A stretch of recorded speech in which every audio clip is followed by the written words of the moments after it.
Welcome, seekers of secrets and slayers of shadows. Tonight, I am joined by DM Evanson and the dead Professor Scott to talk about two character classes in our campaign, The Age of Secrets. Tonight, we're going to talk about Ashara Zeal, the Divine Soul Sorceress, whose power flows not only from books, but from the blood of heavens. Clad in sapphire and silver, her presence is both awe-inspiring and terrifying, a beacon of celestial wrath and radiant mercy. Her magic is a gift and a burden.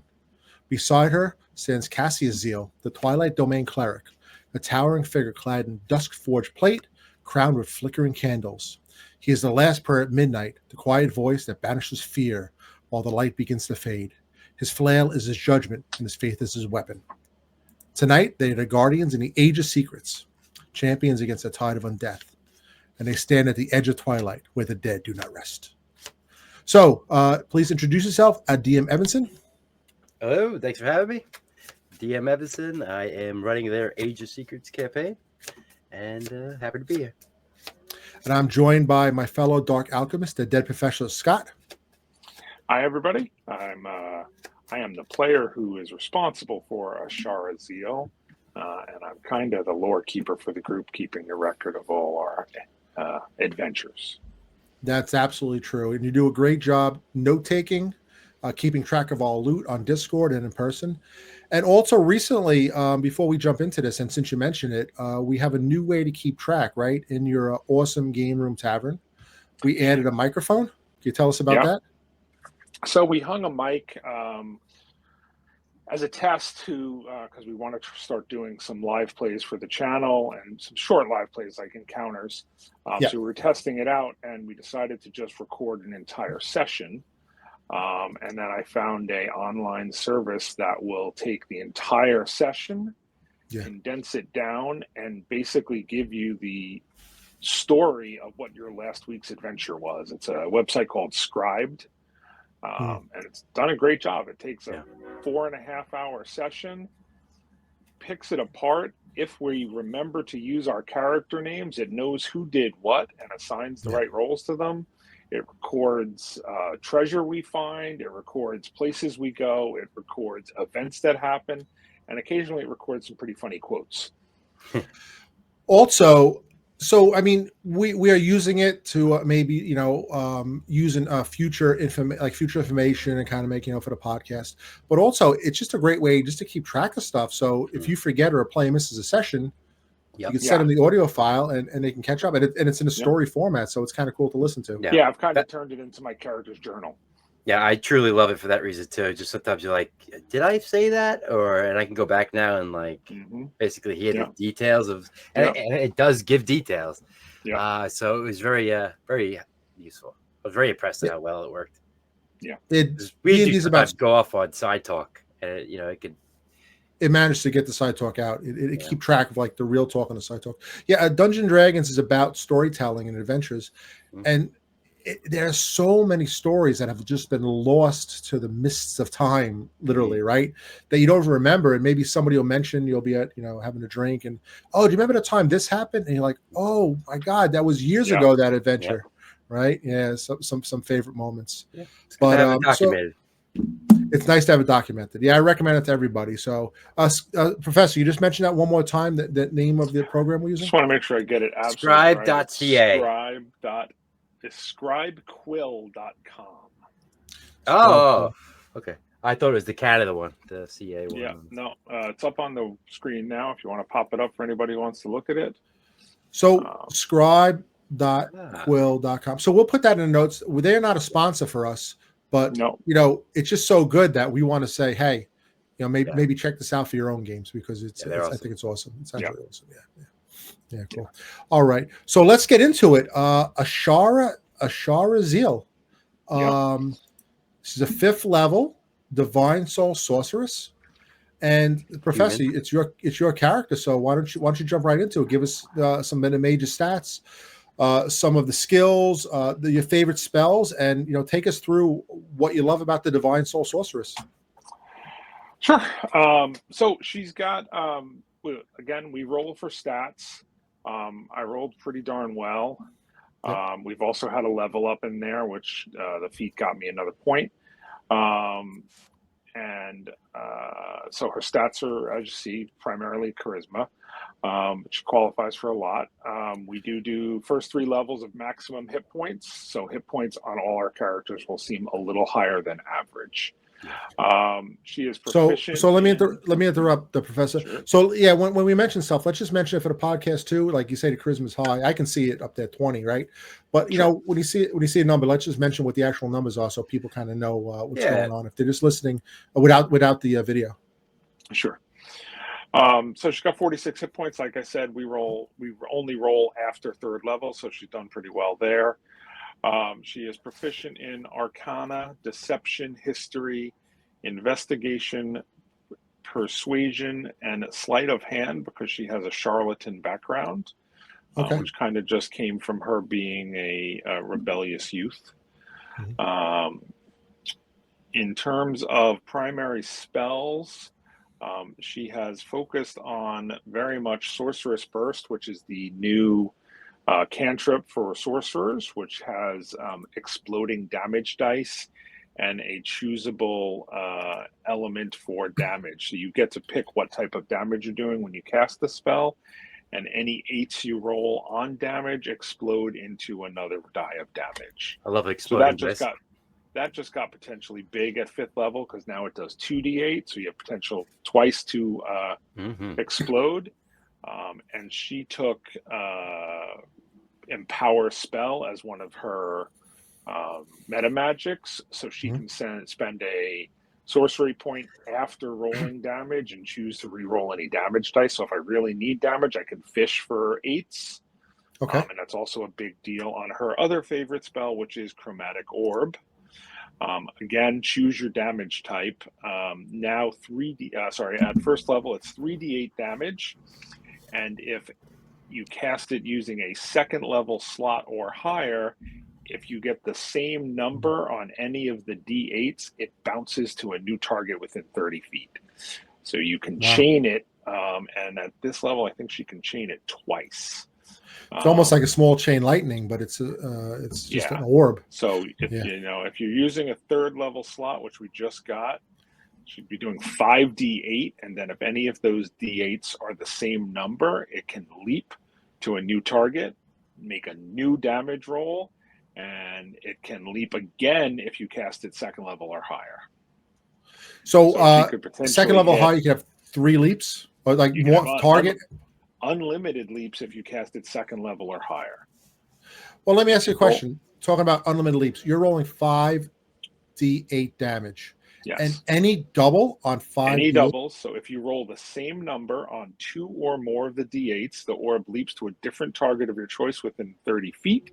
Make a new attack roll, new damage roll, and it can't leap again unless you cast a spell with a 2nd level slot or higher. So, DM Evanson, why don't you chime in there? What do you think of Chromatic Orb at 3rd level? It's great. And the maximum number of times is the level of the spell slot you expended. So if you cast it at a 3rd level slot, it can leap 3 times, hitting 4 targets. Yeah, you got to still hit. That's big. Still got to hit. Still got to hit. It's like a potentially better, not better, but a safer fireball. You direct it more than just blowing up the whole room. Not damage, but it's potential there. Do some nice Professor, can you go back to that spell? But I do like that you have fireball. That's great. Wait, stop right there. Does it say you need a 50 gold piece diamond to cast Chromatic Orb? Yes. So it costs you 50. No, it costs you consumed. I thought it cost you $50 every time you cast it. Remember, components are only consumed if it specifically says that in the spell description. Yeah. Oh, man, that'd be expensive. Be like throwing 50s out there. Bam, bam, bam. Go to my inventory, and one of the first things I bought with our starting money somewhere in here, it's in my component pouch, is a diamond for Chromatic Orb, 50 GP. So that's in your pocket. His little note says, "Do not spend on do not spend on toys and candy." Exactly. Okay. So those so far. Yeah, that's got to be annoying, right? Top 2 gotta spells. Keep track of all your diamonds for what spells and. Yeah. Detect magic, obviously quite common. She's done the new sleep spell. Yeah. Can't complain about that one. That has been big. We've used that a couple of times. Go on. With the chance to knock people unconscious if they fail to save twice. And then she's also used Witch Bolt pretty effectively. Yeah. Witch Bolt's been a lot. I pick the Emperor Palpatine just blasting people with a purple lightning. Yeah. The fact that if you concentrate on it, it's just an extra D12 of damage every round for your bonus action. That's big, you know. Unless you're casting 2 spells, why not? It also preserves your spell slots because you're doing magic damage every turn, but you're not burning through, magic missile. Yeah. Okay, I'm out of first level spells. Let me start doing second level because you don't have unlimited amounts of them. Yeah. Well, fortunately, Sorcerer's Burst. So when I first envisioned the character, I did not envision her as a blaster. Wow. But she is totally turned into a blaster. Oh yeah. Not consciously in any way. I really didn't. I expected her to be more crowd control, and that's why I had sleep, and that was expecting that to be my primary. But when you've only got 3 spells at the start, you fall back on the cantrip, right? And the cantrips are all blast. There's no crowd control cantrip, so she ended up.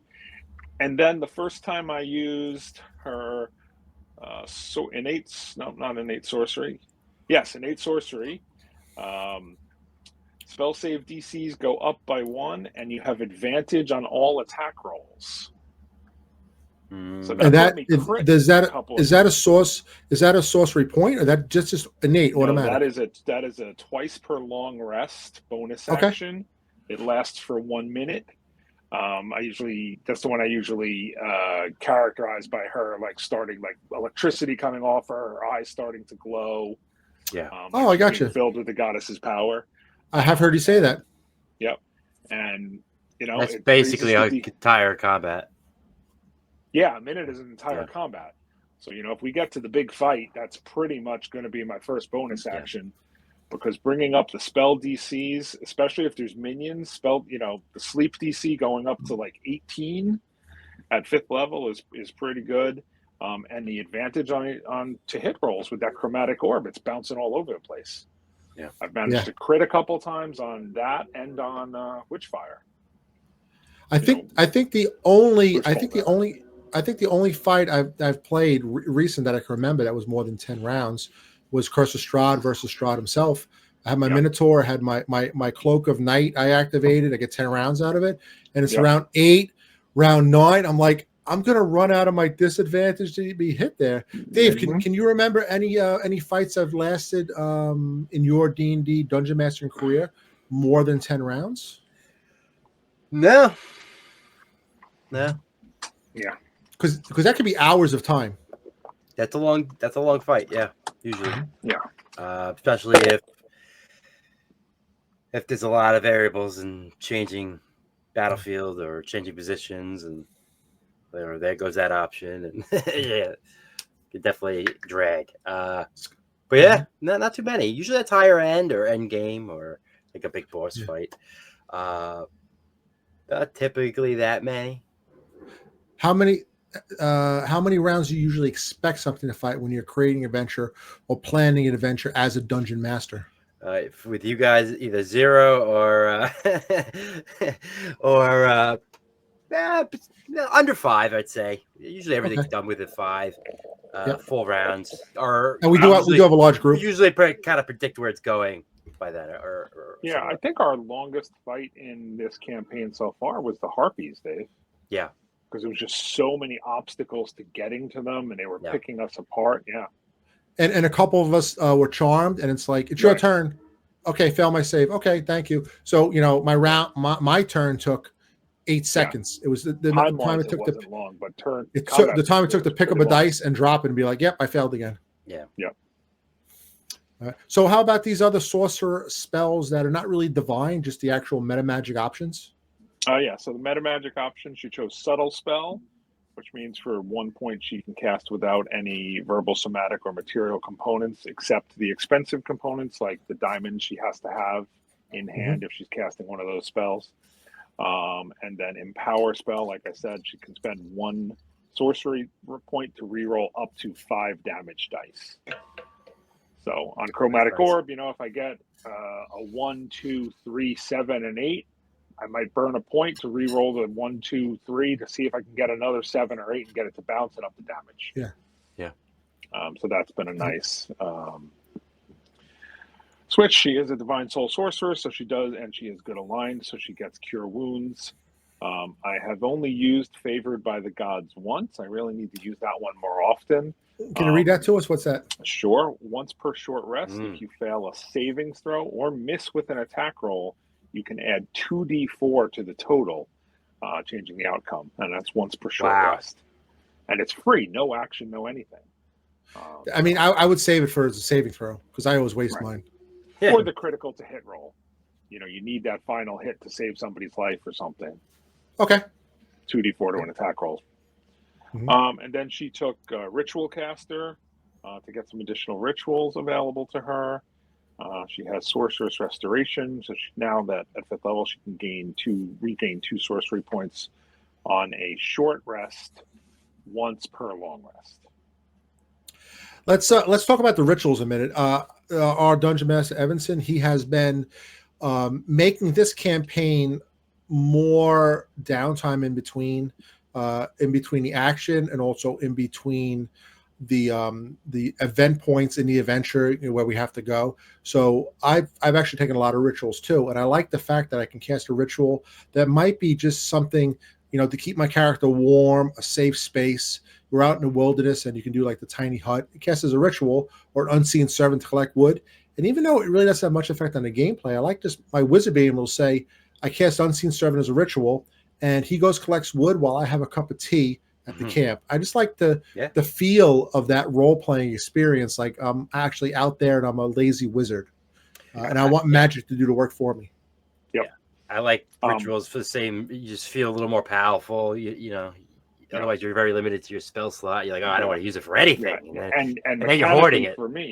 Mechanically for me as the sorcerer, spells known are my limitation. Yeah. So by taking Ritual Caster and getting a bunch of first level rituals as spells known, that just kind of adds to my first diversification. It lets me have a little more than just those few blast spells. Yeah, correct. Yeah. Because, as a sorcerer, you're never going to take Unseen Servant in all likelihood because you've only got so many spell slots that you're ever going to know, and that's just not going to be one of them. Yeah. So as a sorcerer with the Ritual Caster feat, you're allowed to pick a certain number of rituals, but you can never add more rituals than that. These are kind of fixed. So you get a number of rituals equal to your proficiency bonus. So we have a +3 proficiency bonus. So I have the first 3 of these as rituals now. Okay. Comprehend. And what did you take? I took Comprehend Languages, Unseen Servant, and Find Familiar, which I've never cast. Well, you used a lot of Find Familiar in the last one. I also took Find Familiar. I've been using the Eagle a lot, and it's been very handy. But I mean, you'll take it, you'll cast it as needed, but you haven't seen the need to cast it. But it's been very useful. Yeah. What else? She's a human, so she has her Sourceful, so she wakes up every day with heroic inspiration. She chose Investigation as her human proficiency, and she started with the Crafter feat because she comes from a family of crafters and merchants. And we're able to craft magic items in this adventure, or this world is a very high magic world. And you actually did complete your first magic item. Can you tell us about that? Yeah, so on our first adventure, she was working on a cloak for all the downtime she had available when we were traveling. She was sitting in a wagon working on a cloak, and Dave was okay with me getting half time for that. So she finished the Cloak of Protection and promptly gave it to the fighter. Yeah, because we're limited in attunement slots. Yep. So she's still running around with a 14 armor class. Yeah. Let me put my go ahead. Good. I was going to say, I put some restrictions on myself on this character. I did not take Shield. I did not take Mage Armor. I did not take Misty Step because I take them, they're the go-to spells on most caster characters. So I kind of wanted to put a little limitation on myself that I wasn't just going to be able to go, hey, Mage Armor, I got a 17 armor class. Shield, I got a 23. You can't hit me. Yeah. Yeah. Appreciate so, talking about some Dungeon Master tips for some homebrew, we had a discussion with Dungeon Master Evanson about attunements equal to the proficiency bonus. Are we still going to do that, Dave? Yep. Okay. Allows a little more magic in the world, and let you guys not have to be so picky with some of the items. You can, wear a little more. Yeah. So we're +3 proficiency. We're within the rules now. Because you can have 3 attunements, and at some point when the proficiency bonus goes up to 4, I'm not sure which level that is, but we'll be able to have an additional. I think it's around 11. Yeah, and I think that's fair. That's a pretty high level. Yeah. It's not like you're gaming the system. So, and other dungeon masters might consider that. Yeah, and we'll just keep a note, and whether it's an index card to say this is the 4th one or whatever. There's actually a homebrew feat that lets you add it, Dave. Yeah, great. So. But like we said on all our house rules, it applies for us, but it also applies for the bad guys. Yeah, and we love it until the bad guys come out with like 4 magical swords with 4 arms. Yeah. Like that. I think I gotta think of that one. Oh, I gave Dave an idea. All right. Anything else about the sorcery you want to talk about or mention? No, Professor? I think that's the bulk of the mechanics of it. Divine Soul Sorcerer is not yet a 2024 class, so I am using the 2014 version. It came out in one of the later books, but all that really meant is she didn't get any of the abilities until 3rd level, where you would have gotten it earlier. And what drew you to Divine Soul Sorceress? So that really, it was character concept first. I had this idea for a prophet of a fallen god, and it was, do I play a cleric or do I, what character do I do? And player Paul, who wanted to play a cleric, he decided for Cassius he was going to go cleric. So Divine Soul Sorcerer. It was either Divine Soul Sorcerer or Celestial Warlock. So I went Divine Soul Sorcerer. I think it's a great choice. I'm enjoying seeing bringing back the gods in action. Bringing back the gods. And Dave, you wrote that into the story that the goddess of knowledge has kind of been, I don't want to say suppressed. No, she was wounded. She was greatly wounded. And basically sacrificed most of her essence to save herself and many others. And the rest is unraveling as we discover. But yeah, I mean that lore or whatever we kind of all wrote together when we were creating that world. It made sense. It worked out perfectly. And then with your other family member choosing a very similar path, worked out great. And everything else is kind of falling in line. So we are going to add the story of Ashara Zeal to the stage now. And this is going to be an audio clip. There is going to be a picture of her and a couple little pictures. It's nothing too much. The audio really does tell the background. I just want to have something for the YouTube. And let's see if I got the volume right on this one. Sometimes it's a little bit loud. But let's add the story of Ashara Zeal, the Divine Soul Sorceress, to the stage now. Ashara stands at 5 feet 7 inches with a slender frame of 100 to 25 pounds. Her fiery red hair cascades in waves, striking against her ornate blue robe and intricately embroidered hood, which hint at her mastery of powerful magical forces. Her piercing blue eyes glow with an otherworldly intensity, reflecting both wisdom and mystery. She wields a finely crafted staff adorned with a radiant blue crystal, its design echoing the elegance of her attire. Adorned with shimmering gemstones and enchanted jewelry, she exudes an aura of commanding presence and arcane energy, blending beauty and danger in equal measure. Ashara Zeal was born into a life of care and relative comfort in the sprawling city of Lyon. Her mother, Lorelei Zeal, was a highly sought-after midwife among the city's elite, with a gift for subtle healing that seemed almost magical. Her father, Horace Zeal, was a respected merchant who ran a successful general store, the Coppervale Outfitter. As a senior member of the TCM, the Comprehensive Market, Horace played a small role in representing the city's merchants and shopkeepers, making the Zeal family well regarded in the community. From a young age, Ashara displayed a rebellious streak. While she was well taken care of, she had a natural curiosity that led her to question everything. She spent her days exploring the bustling markets, sneaking through the city's narrow streets, and, to her parents' frustration, often returning home with scraped knees and dirty clothes. Despite her tomboyish ways, Ashara grew into her feminine side as she matured, though she never lost her fiery spirit and desire to uncover the world's mysteries. However, when Ashara was 12 years old, tragedy struck. She and her younger brother Hugo ventured beyond the city walls on a day trip to gather herbs for their mother.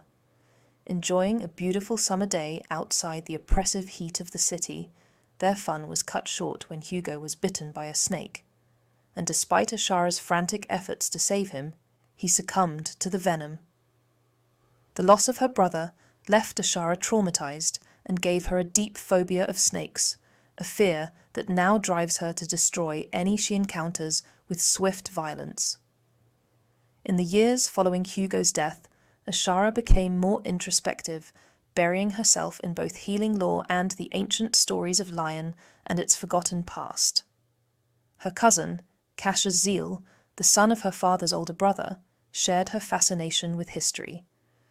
The two often teamed up for adventures, though Cassius was more grounded, providing a balance to Ashara's wild imagination. At the age of 16, while running an errand for her mother in Lion's old quarter, Ashara and Cassius stumbled upon a hidden trapdoor. What started as a routine day quickly turned into an adventure that would change their lives forever. The trapdoor led them deep beneath the city, where they discovered an ancient underground temple dedicated to the goddess of knowledge, a deity long forgotten by the people of Lion. In the temple's main chamber, Ashara found a glowing amulet on a raised altar, while Cassius uncovered an ancient tome titled The Rites of the Goddess. As they touched the relics, they were overwhelmed by visions and knowledge, and the serene figure of the goddess herself appeared to them.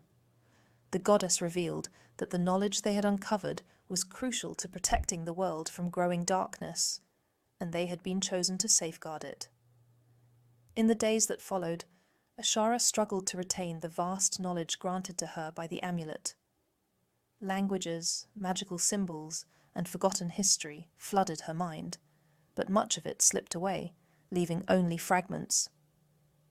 Meanwhile, Cassius became immersed in the ancient rituals described in the tome, focused on restoring balance and using the knowledge wisely. Ashara soon realized that their discovery had not gone unnoticed. Dark forces within Lion were watching them, eager to seize the ancient relics for their own purposes. With the weight of the goddess's task upon them, Ashara and Cassius knew they had to protect what they had found, for the fate of Lion, and perhaps the world, depended on it. To do this, they would need friends and allies. Ashara Zeal now navigates her life, torn between her duty to her family, her fear of the dangers that lurk in the shadows, and her determination to honor the charge given to her by the goddess of knowledge. All right. So that is Ashara Zeal. Jump into the next character, and we can kind of fill the end of her story in. Maybe the professor can tell us a little bit about the end of the story, where Ashara and Cassius went into this forgotten temple. It's in Cassius's story, so.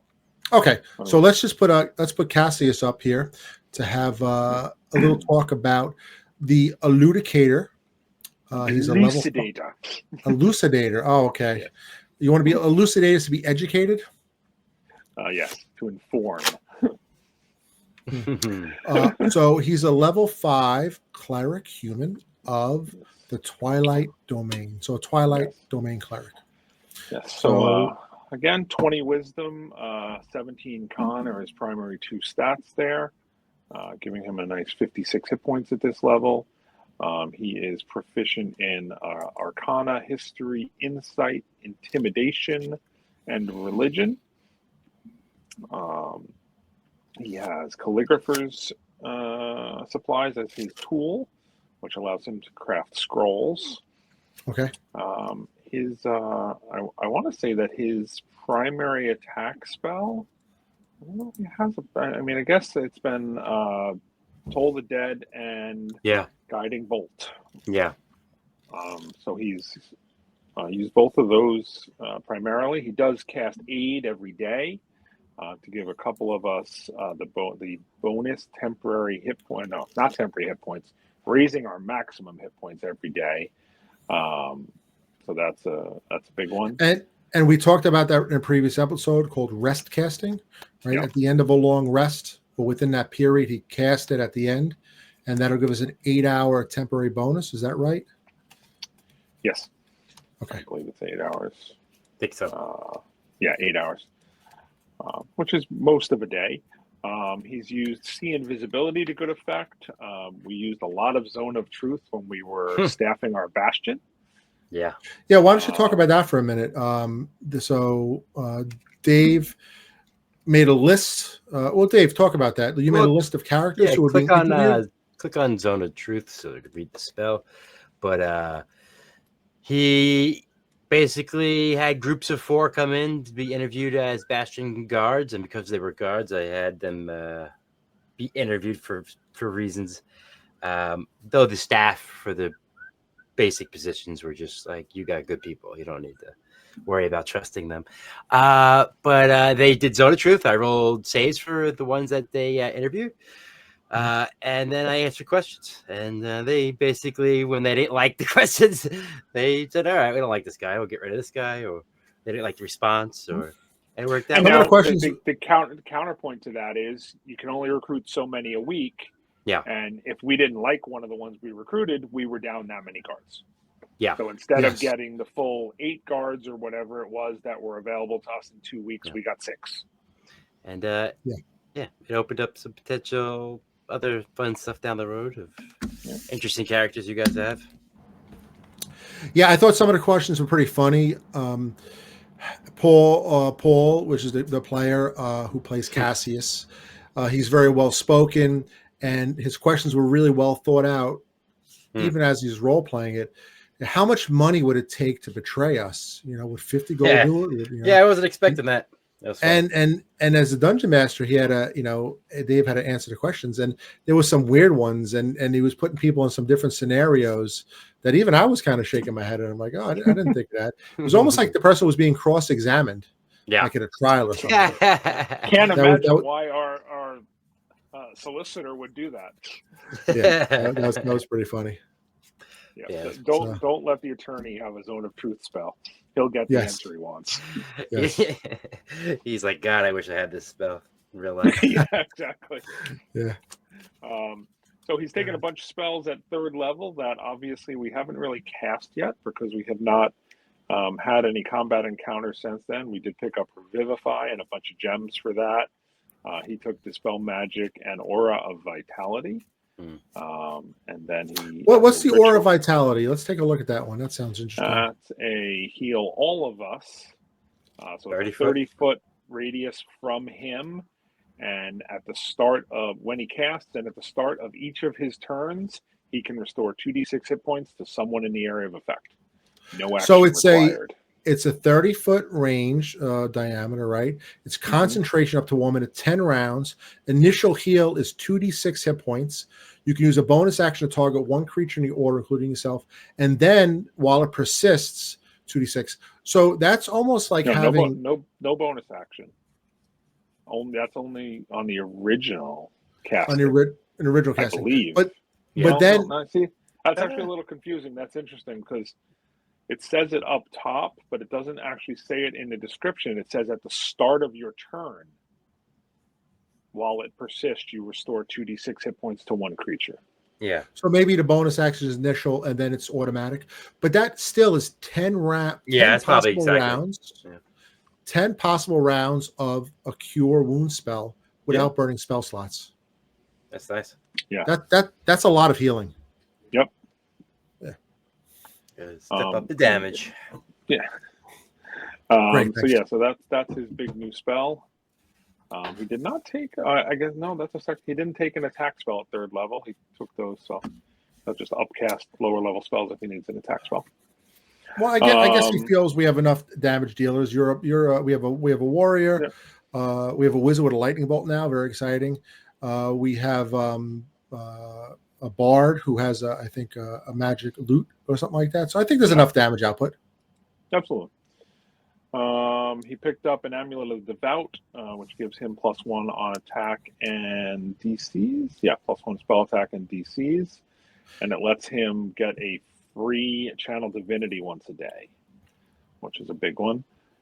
His Channel Divinity is key. His Channel Divinity has helped us on more than one occasion. This is the one that gets rid of the charm, right? Yes. Twilight Sanctuary. Yeah. Twilight Sanctuary. As an action, you present your holy symbol, and a sphere of twilight emanates from you, 30-foot radius, filled with dim light. The sphere moves with him, lasts for 1 minute or until he's incapacitated, which did happen. Whenever a creature, including you, ends its turn in the sphere, you can grant that creature one of these benefits: D6 + 5 hit points, or end one effect on it, causing charm or frighten. I think they're both important, but I feel like the frightened one is almost more important. Except with the harpies, the harpies were a charming condition. Charmed is so just get rid of charm. Vampire. If we got a vampire, gets rid of vampire charm. There are so many things that charm. Remember, monster charms are stronger than the player charm person spell. Yeah, in many. So you're saying the DC of a monster charm is higher? No, the effect is more significant, I think. Harpy's charm is more significant than like the Harpy's charm doesn't go away if they damage you. Yeah. Whereas there are different effects for monster charms than there are. A vampire charm is more full control. Remember, dominate person is a charm effect. Yeah. Which is full control. And that's a high level spell. Yeah. So just to be like, end it. It's very useful. You're in the Twilight Sanctuary. You have no charm here. Exactly. How many times can he do that? One. There's only 2 a day for 2 a day. Yeah. Right, but his magic item gives him a third. Yeah. So that's good. That's big. It's the same slot as turn or destroy undead. Yeah. So he's got to make that choice. And then, of course, Eyes of the Night has come in handy for a group of humans. Mm-hmm. He has given us dark vision out to 100 feet. 300 feet, and he can do it for up to 5 people for 1 hour. So that's come in big also. And the Vigilant Blessing? As an action, he gives one creature, could be himself, advantage on initiative rolls. It ends immediately after the roll, or you use this feature again. But he can use it, roll initiative, get in a fight, use it again. It's not a once per day thing. It just takes an action. So basically, he can give it away, but he always has advantage on initiative if he wants it. Yeah, he's actually been putting it on our fighter lately because he tends to roll awful for initiative. He was originally putting it on himself primarily because he chose alert as his feat. Yeah. So he gets a bonus to initiative, which is why his initiative's +5. But he also has the ability to swap his initiative. Yeah. So he has advantage and a good number, and he can choose to swap with any other ally. I actually originally didn't understand why he was swapping, what was going on, because our Dungeon Master Evanson, he'll write on these little plastic cards which go on the Game Master screen the initiative number with the monsters, and it's nice. You get to keep track of it. And Cassius will look around and he'll be like, okay, who wants it? Who wants it? Who needs it? And somebody will say, the fighter will say, oh, I think I need to go first. Or maybe I'll say, I think I need to cast a spell first. Yeah. He'll move it around. So it's a combination of the alert feat and that Twilight domain ability. Or is that no, that's from the feat. Yeah. The Twilight ability gives him. Sorry, I lost. Back to it. Twilight ability gives him. So the Vigilant Blessing. Where does that come from? That's Twilight. Yeah. Yeah, the Vigilant Blessing is Twilight, and so I've never really seen that combination before. Dave, have you ever seen any other type of creature, monster, character combination, you professor, that can do that? swap initiatives around? Swapping initiative is from the feat, so that's new to 2024. Yeah. The advantage. Blessing gives him advantage. There's a couple of things that give you advantage on initiative. There's a couple of things that let you add other stats to initiative. Yeah. So the swap is nice. Yeah. Especially for that player that always rolls terrible and they need to go first, or you want. And as the cleric, sometimes he wants to go later in the round. Yeah. So it's true. Sometimes it has advantages too. He's the one who convinced my character to take Fireball, because my argument was, well, by the time I go, everyone will have rushed into the room and I won't be able to cast it. And he's like, well, I can make sure you go first half the time. Yeah. That's awesome. Yep. And then he took Telekinetic as his last feat, which he has used a number of times already to get us out of grapples. Yeah. Can you read that? A big deal. Sure. Can you read the telekinetic shove and explain how that works? Telekinetic shove, as a bonus action, you telekinetically shove one creature you can see within 30 feet of yourself. When you do so, the target must succeed on a strength saving throw DC 8, plus the ability modifier that he used for this, which was Wisdom, so he has a +5. And they're moved 5 feet towards him or away from him. And that movement will break a grapple. So if a creature grapples you, for example, you were grappled by a giant snake, and this telekinetic shove meant you were pushed out of the grapple without having to make any strength checks, which maybe you weren't great in to begin with. That's right, and that probably kept me from being engulfed. How do you feel, Dungeon Master Evanson? How do you feel of that that kind of rule within the game? That rules change. Yeah, I'm fine with it. I'm onto his tricks. keeping an eye on him. Monks have so many freaking little things they can do, so I'm not surprised. I try to stay on top of what's down the road, but that's a fun little ability, and he's used it well, and it's been fun, even with the I don't know if he had any hand in it or if he was just next to him, but when they shoved that one monk back into the cell, I know Gil's character was doing that as well. The push. Yeah, no, I think that was. But I wasn't sure if he did something else or involved with that shove or not. But the grappling is big, so being able to get out of it or get someone into it is nice. So it's good. Yeah, I like it. And it's not so much the grapple; it's the fact that now the drag that goes with the grapple, they can take you wherever they want. Yeah, that's the big. Yes. Yeah, they grapple you and then they drag you away. Kuma almost got dragged away by an alligator in the water, and I don't think we could have caught him. So unfortunately, was that also a telekinetic shove that got him out? I don't remember that. We did talk about it on one of our reviews. I'm forgetting now. Yeah, no, he got Cassius. He got swallowed, and then he got thrown up from damage, I think. Correct. And we have he was a magic initiate as a wizard, so he's got a few extra cantrips.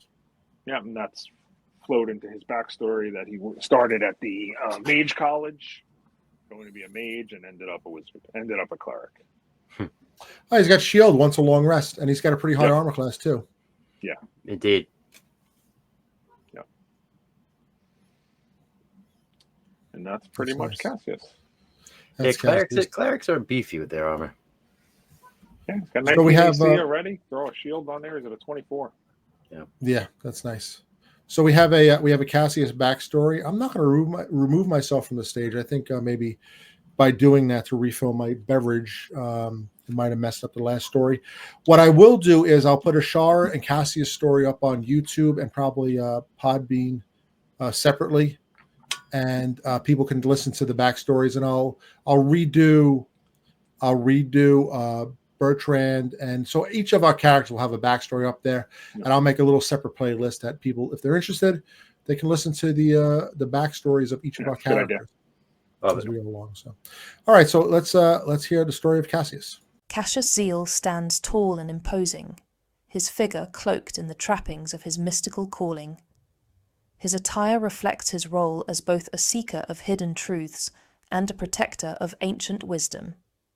He wears layered robes of deep crimson and sable, their sharp, angular cuts emphasizing both order and arcane authority. His shoulders bear gilded pauldrons crowned with wax-dripping candles that flicker with ethereal flame, symbols of illumination piercing through darkness. Cassius's helmet is his most striking feature, a pointed, dark iron visage that obscures his face entirely, marked with a singular starburst emblem across the brow, the symbol of Ayun. The helm gives him a spectral presence, as though he exists between realms of light and shadow. Around his waist, a thick rope cinches his robe, a practical yet ceremonial reminder of balance and restraint in his pursuit of knowledge. In one hand, he holds a massive tome, the Rites of the Goddess, its aged, weathered pages etched with twilight symbols that glow faintly in dim light. The book is kept open, as though it continuously whispers secrets only Cassius can hear. In his other hand, he grips a heavy mace, its spiked orb appearing like a shadowed star, a weapon forged not just for battle, but to bring order to those who would misuse knowledge. Cassius Zeal grew up in the heart of Harmonia, the vibrant capital of the kingdom of Brightmoor in the lands of Erendor, surrounded by a warm, devoted family. His father, Hammond Zeal, served as quartermaster to the Royal Guard, a position that taught Cassius the value of discipline and duty. His mother, Breda, was a loyal chambermaid in the Queen's service, instilling in him a deep respect for the kingdom and its rulers. Through their influence and dedication, Cassius was able to attend the prestigious Scholars' Forum in Harmonia, where his journey into the realms of knowledge and magic began. At the Scholars' Forum, Cassius quickly distinguished himself, his natural affinity for magic setting him apart from his peers.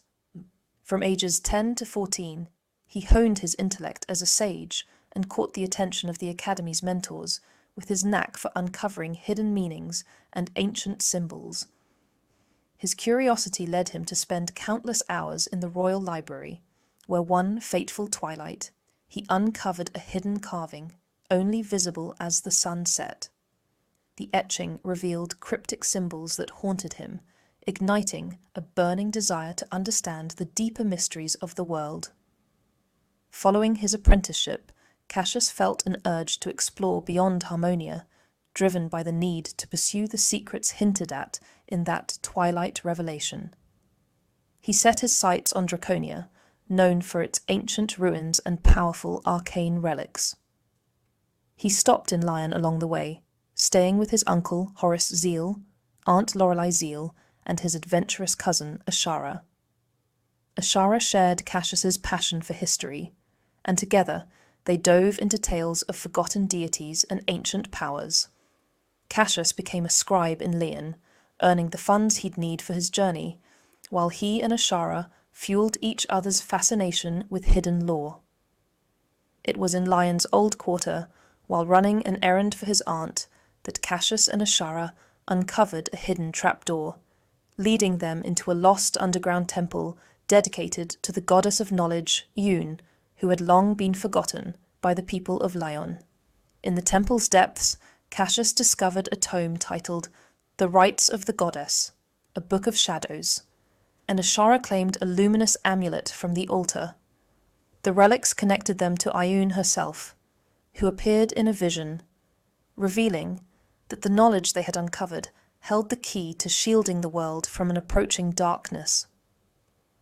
Cassius was entrusted with the tome, which illuminated only at twilight, revealing symbols and prophecies that he could barely decipher before they faded. Each dusk, he performed a ritual meditation, learning to read messages in shadows and murmurs, glimpses of truths only half seen. He began to experience peripheral visions, flashes at the edge of his sight, which he believed were glimpses of Ayun's hidden wisdom.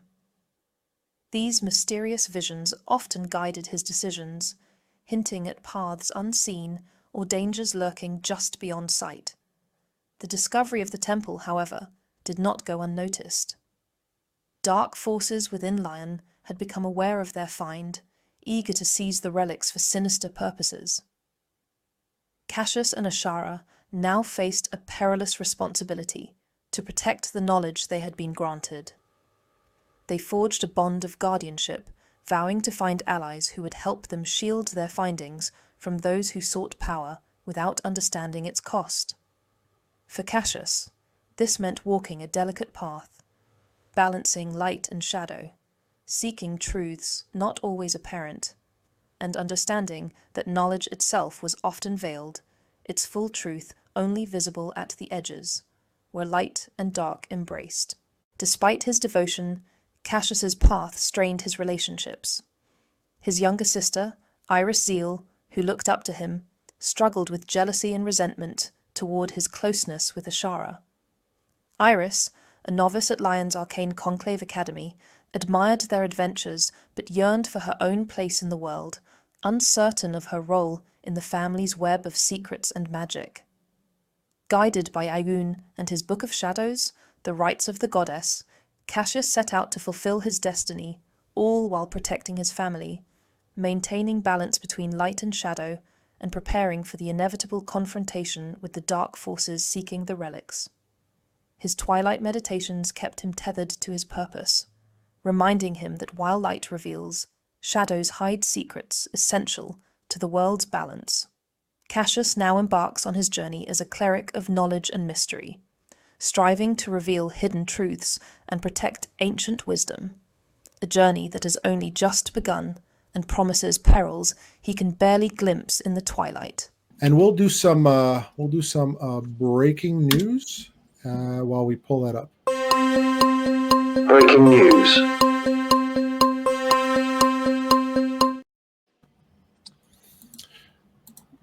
So the breaking news is big news Eberron? this week is the Forge of the Artificer for Eberron coming out much sooner than I think anyone really expected. The playtest only ended a few weeks ago for Artificer, and 2 days ago the pre-orders went up for an August delivery. That's awesome. That's awesome. So we think this world, or Professor, you know about this world? You said it's more of a steampunk world. It's got a little bit of a steampunk, techno magic, however you want to phrase it. It's got, airships. It's where Warforged originated. It's a very, they've had a number of, they've moved the storyline along on Eberron very well, where they've had wars and recoveries and intrigue and plots. So it's a fairly fleshed out world, but it's kind of got an ongoing story. I want to say a little bit more than the Forgotten Realms. Yeah. Really, the Forgotten Realms has only changed in terms of like Baldur's Gate had a crisis, and it seems like they only change the Forgotten Realms every time they change the edition and a catastrophe strikes. Yeah, I think it first was in 3.5 was when it was introduced. Yep. And it's very high magic world, so which is nice for those people who want like the high magic. We're playing like, I guess our campaign's like right in the middle.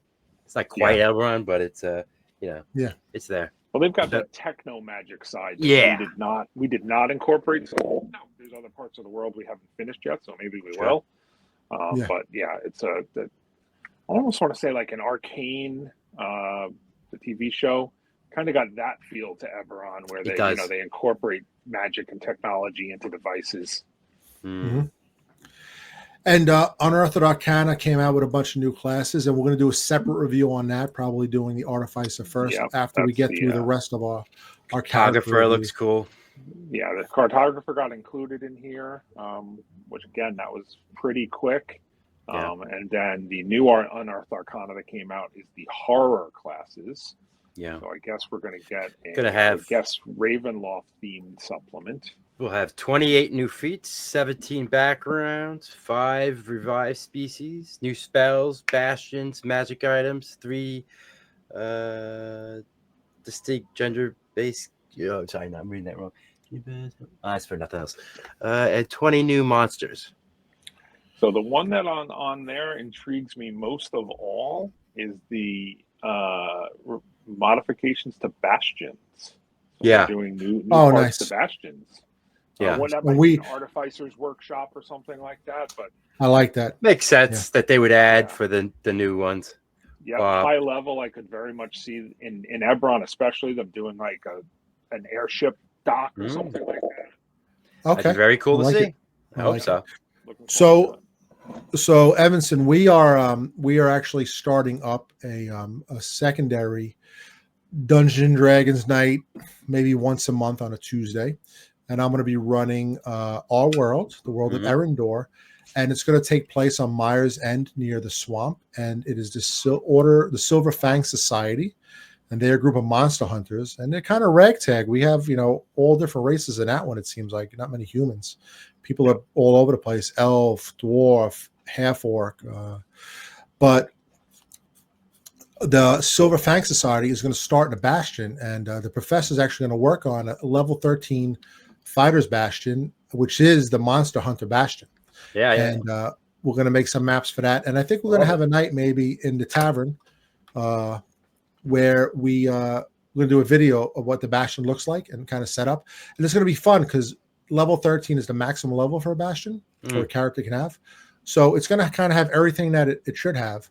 And the one thing I want to try to add to a professor, which we have to talk about, is a trophy hall for the one monsters. In there. Perfect. I didn't know if that was. I didn't read all the way to that high level because the one we were making was only 5th level. So I think that's kind of cool that it would have a trophy hall with the. I have one that you can update. Monsters, and the one we can update.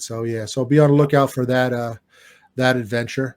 This is going to be a pre-recorded episode for Mother's Day, so we can all enjoy. I hope everybody has a happy and healthy Mother's Day and can enjoy the day.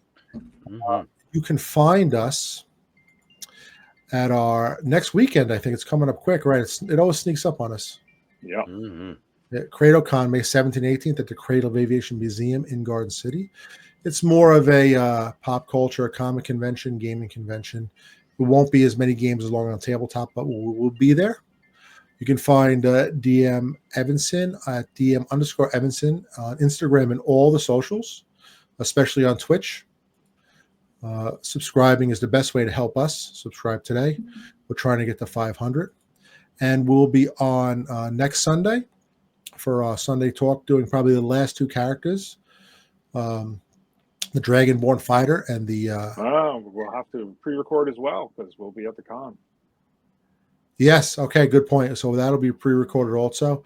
And I had to cancel live from the con. We'll do a live from the con. You're right. Yeah, we should do a live from the con. I should bring the equipment set up and make sure we have our speakers and stuff. Last time at the last convention, one of my speakers failed, so maybe we'll do a bunch of lives from there. That'll be good to show some behind the scenes. And the Crit One and Done guys, we're going to interview them. I was supposed to have an interview on Tuesday night, but I was not feeling well. I think I got hit with a ray of sickness, and then I think it was a sorceress because I think the ray of sickness hit DM Evanson also. Twin spelled it. Twin cast. The twin spelled it. Chromatic ray of sickness. It bounced. Yeah, it was bad. But that's it. So if you made it this far to hear the story of Ashara and Cassius, I thank you. Yes. And look for us at the convention. Look for us next week, and I hope everybody gets to play a lot of role-playing games and Dungeons & Dragons in the next coming weeks. Absolutely. All right. Have a good night, guys. Thank you. Good night, everyone. Good night.